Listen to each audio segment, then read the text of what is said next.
In this video, I'd like to talk about Dubai.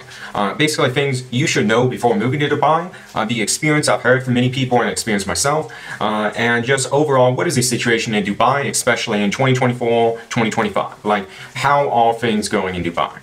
So, to start off, I'd like to just start off with one thing, just quickly filter out if you should go to Dubai or not, is the cost of living. So the cost of living in Dubai is one of the highest in the entire world. Unless you're living in some place like London or New York City or Los Angeles, someplace like this, the cost of living in Dubai is going to be pretty much the highest in the world. So unless you're making at least 5 figures a month, I'd say $15,000, $20,000 a month net, so profit after your expenses, I wouldn't really consider even bothering going to Dubai. You can visit, of course, you can visit, see how things are, but I wouldn't consider moving there unless you're making at least this much.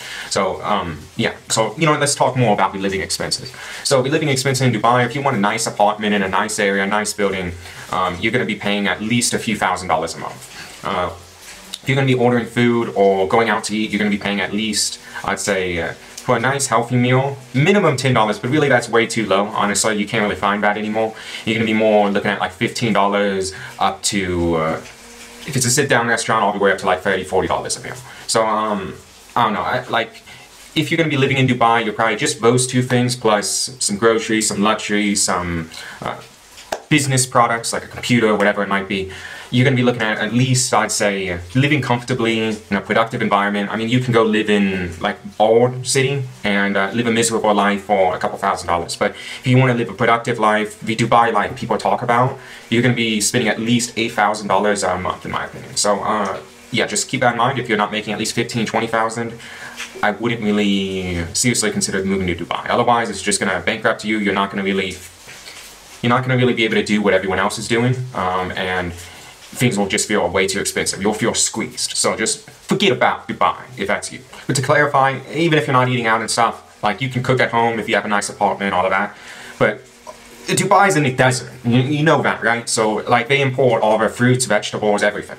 So the only thing they really grow there is like dates and stuff like that. So yeah, you can't drink the oil they produce. So the cost of food's quite high. The cost of almost everything is quite high because almost everything is imported. So just keep that in mind. But anyhow, let's move on. So the next thing would be like social aspects in Dubai. In terms of the social aspects in Dubai, it's to me not the best. So you have a lot of people who are trying to be really flashy with their money or their connections, trying to build connections, which oftentimes results in a lot of, let's just say, kind of fake encounters, as well as a lot of just, to me, things I'm not very interested in. I'm not interested in sports cars. I'm not interested in going to fancy dinners on rooftops with people. I'm not interested in going and having drinks and whatever. Like this stuff isn't really interesting to me.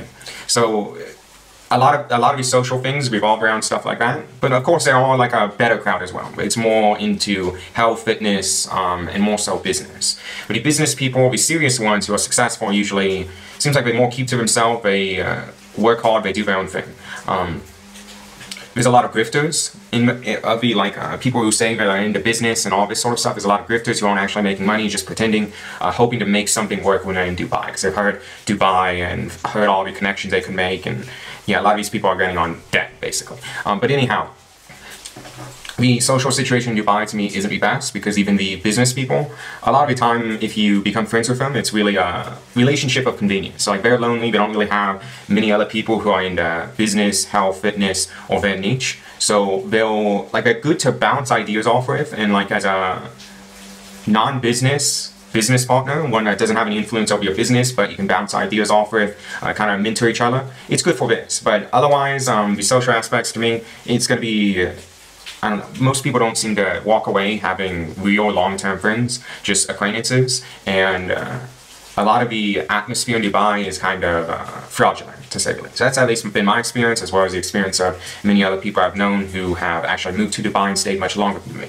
So people who've stayed 1 to 3 years. I didn't say that long. To me, it's not the place for me. I knew that. Now let's talk about nature. Like I said, Dubai is not the place for me. And one of those reasons why is because of the nature.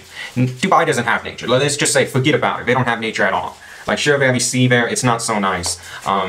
Sure, they have a desert there. It's a desert. Like, it's not so nice. It's not, you can't go really hiking and enjoy yourself. You can't go for a nice, just, unless you're doing some, like, planned, like, tourist type of activity. I don't know, like, riding ATVs or something in the desert, something like this, it's not really nature. You can't just go quickly and enjoy your park. You can't go quickly and just go enjoy hiking.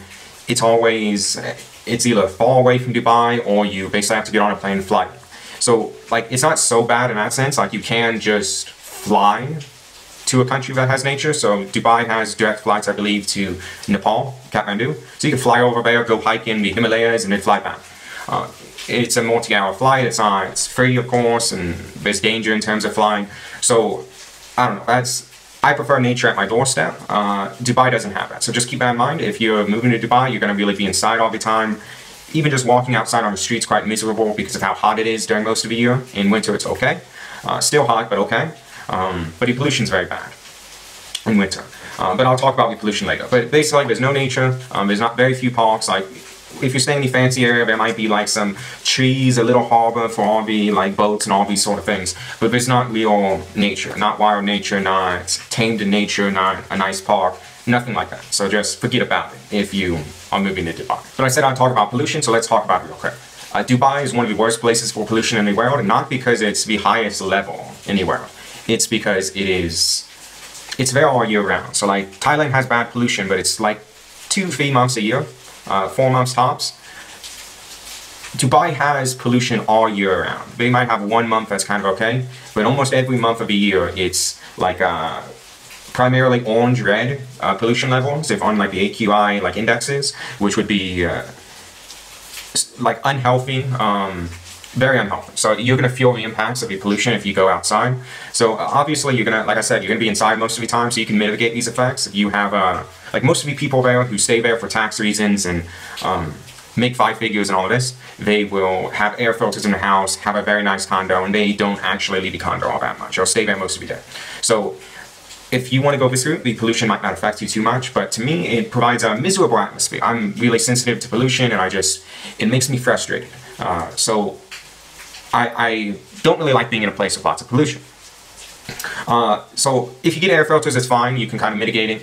But just keep in mind, if you're not spending most of your time at your condo, not all the malls and all these sort of places have air filters in them, in the air conditioners.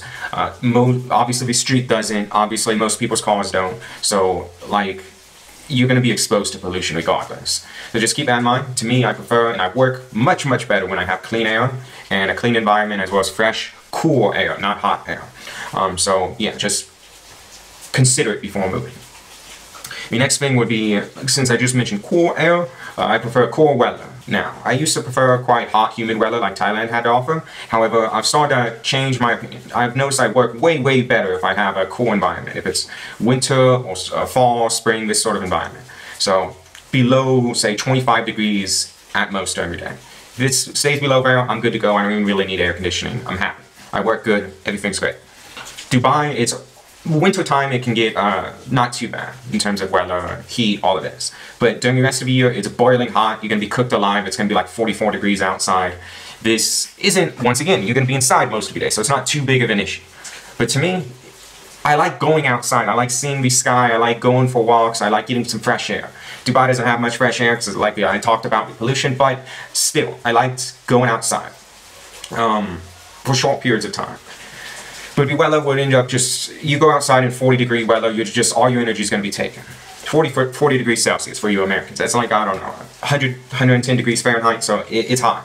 So it takes my energy. If it doesn't take your energy, then maybe it's not an issue for you. But to me, I like cooler weather. I like being outside. I like nice environment that has a lot of nature. So Dubai's not for me. Maybe it's for you. But let's move on. The last thing I'd really like to talk about is taxes. So the tax situation in Dubai isn't that, it's not as good as people make it out to be online. You can of course pay less taxes if you're living in the UK, in London or something. You're gonna pay less taxes if you move to Dubai legally and get residency there.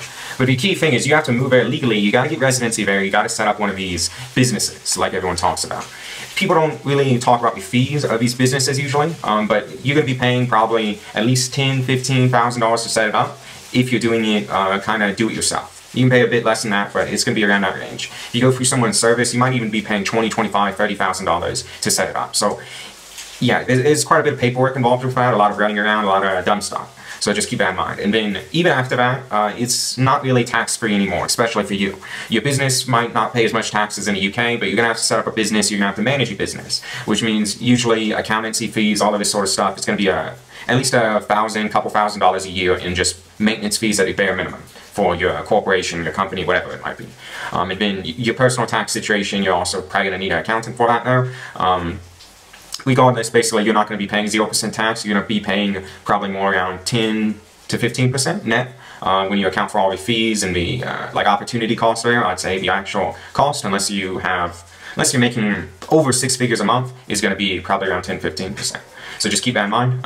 The tax situation is not as clear, easy, and it's not as nice as just being like a Caribbean citizen, where you barely even have to file anything. Or in some cases, for certain countries, not even have to file anything. So like, I just want y'all to be aware of that. So this is one reason why I also say at the beginning of the video, unless you're making at least $15,000-$20,000 a month, just forget about Dubai, it's not worth it. Because due to these fees, if you're making less than that, it just economically doesn't really make sense. It's not worth the hassle. Just focus on your business, grow your business, and when you're making more money, say at least that much, or preferably more than that, like 40,000, then okay. If you want to try Dubai out, give it a go. But to me, I don't know, I don't really like the whole Dubai setup stuff as much. I prefer other options. However, it's a okay thing to do if you're from like a country that's not the US and can get tax residency status there and can like sever ties with your home country in terms of taxes. Then it can be an okay solution, but it's not. It's another thing briefly to touch on. I met many people from like Canada, or a couple people from Canada and the UK who did the Dubai thing, thought everything was fine. They didn't do it yourself, mind you. They actually went through like an agency, got some help, all of this. Let's just say they moved back, they moved back to Canada or the UK because they were kind of sick of Dubai, and then they were slapped with a huge penalty because they didn't actually leave the Canadian or UK tax net. So a lot of countries, it's not actually as easy as just flying away and leaving. You might actually have to submit documents, you might have to show that you've severed ties, you might have to show not only submitting documents and severing ties, but you might have to show you've severed almost all ties, like phone bills, you don't own a house, you don't own anything in the country. Like, some countries are quite complex with it, so don't just think, oh, okay, I'm making 15K a month, I'm gonna move to Dubai, I'm gonna do it myself, I'm gonna hire some agency and they'll take care of it for me. You gotta check your country's specific situation, because only you care about your situation as much as, well, you care about it. Most agencies aren't gonna really care about it all that much. They're there for some quick help, a quick service, maybe collecting some middleman fees, and that's about it. Most don't seem to really care about their reputation. That's at least been what I've seen. There's one more thing. So Dubai, people say it's a very safe country, and it kind of is. But Dubai is not in a very safe part of the world. If you're not familiar with geopolitics, macroeconomics, any of this, you might not really understand what's going on in the region. You might not really pay much attention to it. You might just think, ah, Dubai, it's a rich country, it's safe, lots of rich people are there, it's not an issue. Safety on the ground is quite good, really good in the country, as it is in most of East Asia and other, basically very safe countries that are wealthy. However, Dubai is not in a very safe area of the world. I'm not saying it can be bombed or anything like this. I'm saying, or it's going to come in conflict with another nation. I'm just saying that it's in a very dangerous part of the world, and if war expands in the region, particularly with Iran or something like this, flights could get shut down out of Dubai, and import and exports could have issues. So, I don't know, personally, just based off that factor, I'm not very comfortable living in Dubai. So, it depends on you if you want to take that risk, if you think it's a serious risk. To me, it is a serious enough risk where I don't want to be in that situation. I don't want to expose myself, my businesses, any of it to this potential trouble, and the hassle and the stress, or especially my wife and like our safety regarding all of this. So yeah, that's gonna be all for the video. With that being said, if you have any thoughts, questions about Dubai, or have any experiences about Dubai or the UAE, you can feel free to leave those down below. But with that being said, bye bye.